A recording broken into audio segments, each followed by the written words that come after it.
Assalamualaikum warahmatullahi wabarakatuh. Halo Waalaikumsalam. pemirsa, selamat datang kembali di Khazanah Quran. Masih bersama saya Aurelia Adra dan juga tentunya Ustadz Nur Fajri yang masih akan membedah tuntas surah-surah yang ada di dalam Al-Quran.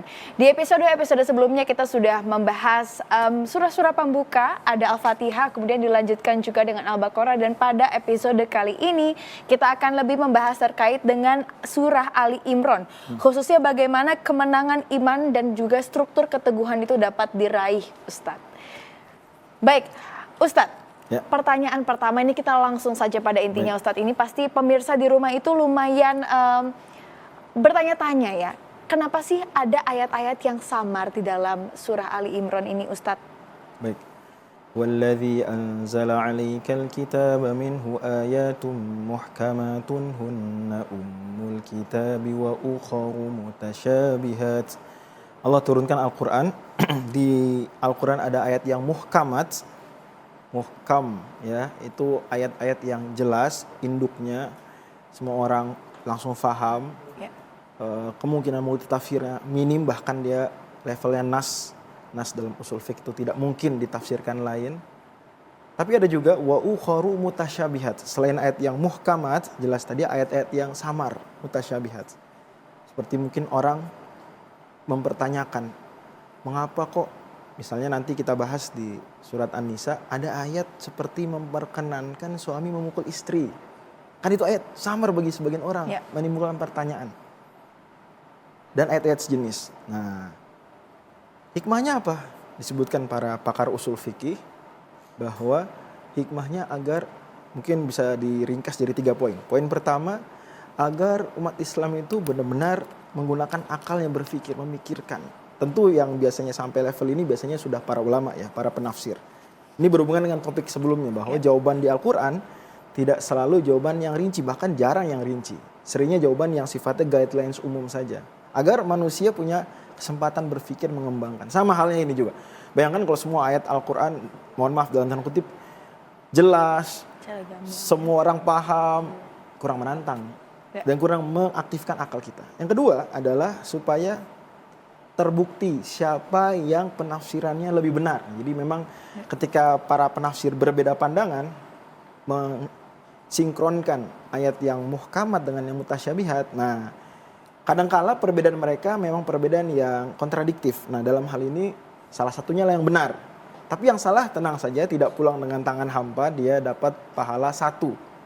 Ya, kita semua tahu penafsir, ulama fikih yang berijtihad, kalau benar dapat pahala double, dan kalau keliru dapat 1 pahala, penghargaan atas usahanya. Yang ketiga adalah ujian keimanan.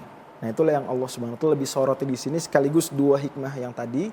Kata Allah Subhanahu wa taala, fa ammal ladzina fi qulubihim zayghun fayattabi'una ma tashabaha minhu ibtigha'al fitnati wa ibtigha'a ta'wilih wa ma ya'lamu ta'wilahu illallah.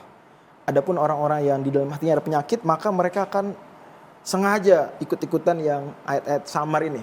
Ya. Wah, ada ayat nih memperkenankan suami mukul istri, wah dia lempar piring ke istrinya ya, gitu misalnya. Oh, kok kamu begitu melakukan kekerasan dalam rumah tangga? Oh, boleh kok menurut ayat surat 4 ayat 34 misalnya.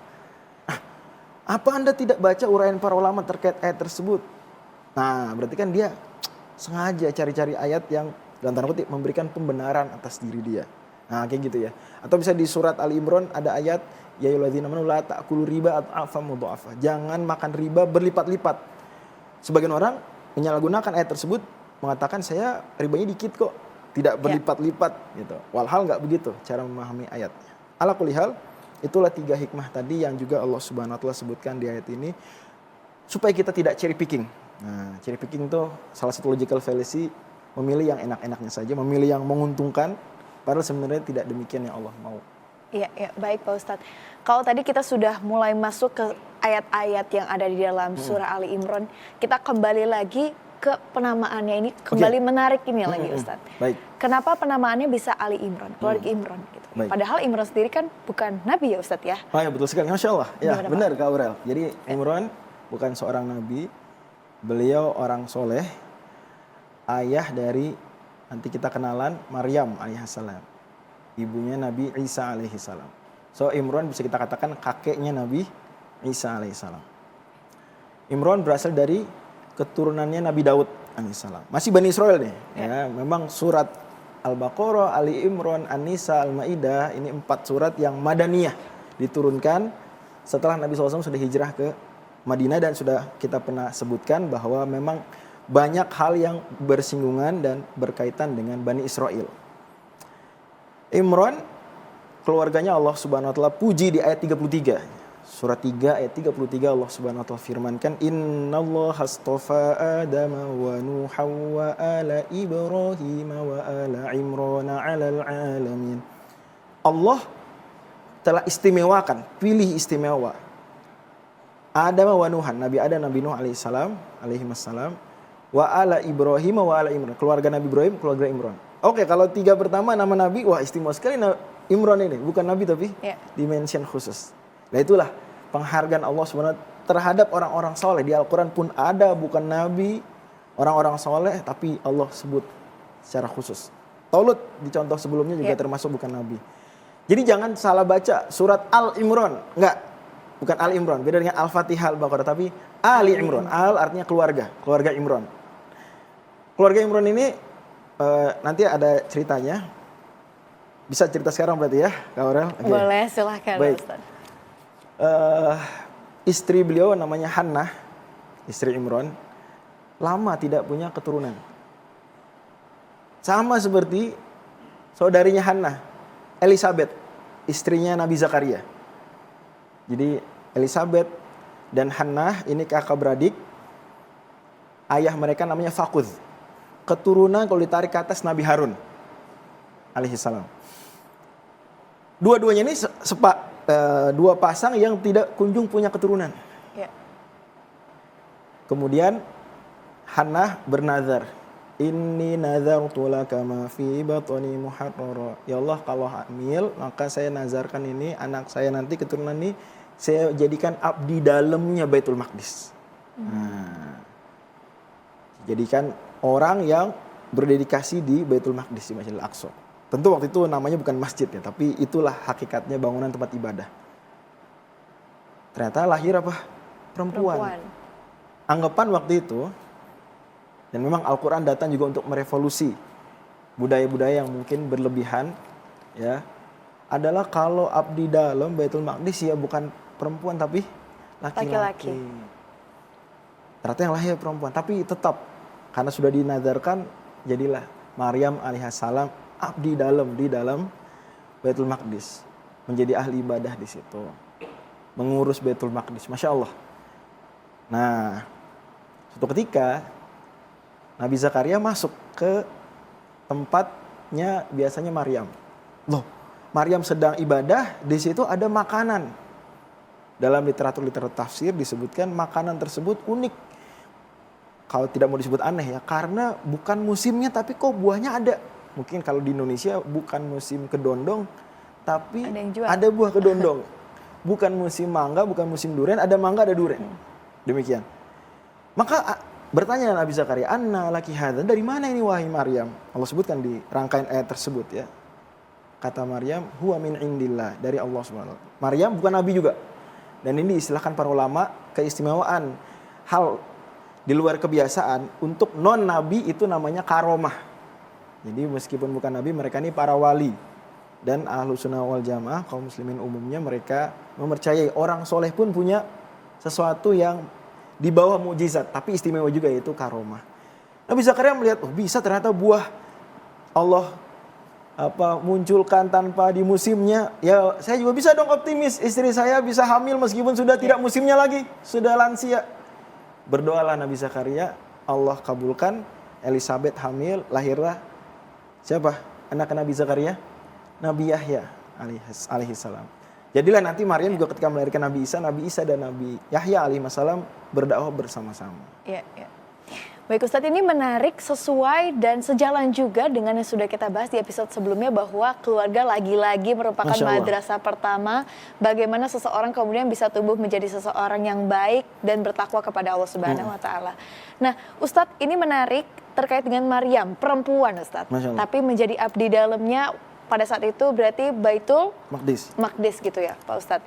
Nah, ini gimana sih Al-Quran melihat ketekunan iman seorang Maryam Masya gitu? Allah. Karena seorang perempuan ya Pak Ustadz ya, lumayan jarang lah kita zaman dulu mungkin kan ini sesuatu hal yang jarang mungkin terjadi gitu. Masih dalam rangkaian ayat yang sama, itu ada kisah malaikat Jibril datang menemui Maryam di ruangan tempat ibadah Maryam dalam wujud laki-laki tampan, rupawan. Secara ya, namanya malaikat Jibril menjelma dengan izin Allah jadi manusia, tidak sembarang pilih rupa.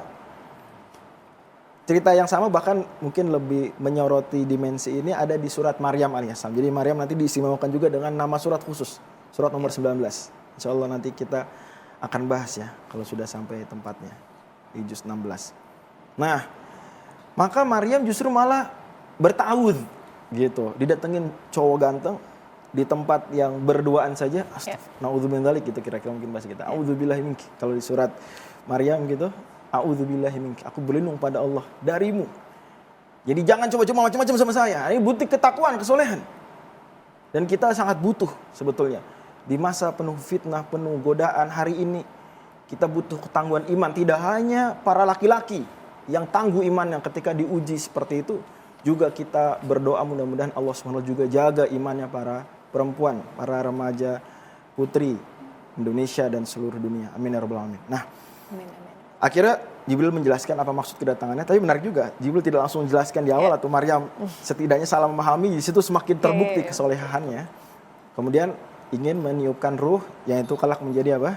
Menjadi Nabi Isa alaihissalam. Jadi potret kesolehan Maryam ini luar biasa. Juga nanti di surat At-Tahrim ya di juz 28 akhir itu Allah sebutkan juga wa daraballahu mathalan lil ladzina amanu.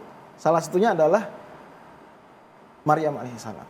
Ya, wa Maryama banata Imran allati ahsanat farjaha fanafakhna fihi min ruhina. Jadi kalau dalam pandangan Islam, Maryam alaihissalam memang tidak menikah. Ya. Dan Nabi Isa alaihissalam lahir tanpa ayah, tidak ayah biologis, tidak juga ayah lain, dan memang Allah istimewakan Maryam karena kesolehan tersebut. So, kalau ada misalnya hari ini mungkin pelajarannya wanita yang memang memilih karena faktor ekonomi, dia mau sibuk bekerja atau sejenisnya, tidak menikah, dan dia juga di saat yang sama menjaga diri dari dosa, maka itu dia punya teladan yaitu Maryam alaihissalam. Toh juga menikah pada akhirnya hukum asalnya tidaklah wajib atas setiap orang. Demikian. Ya baik Pak Ustadz, ini semakin menarik perbincangan kita terkait dengan surah yang selanjutnya yang merupakan surah Ali Imran Pak Ustadz. Tetapi kita akan jeda pariwara terlebih dahulu Pak Ustadz, kita akan lanjutkan diskusinya setelah jeda-jeda berikut ini.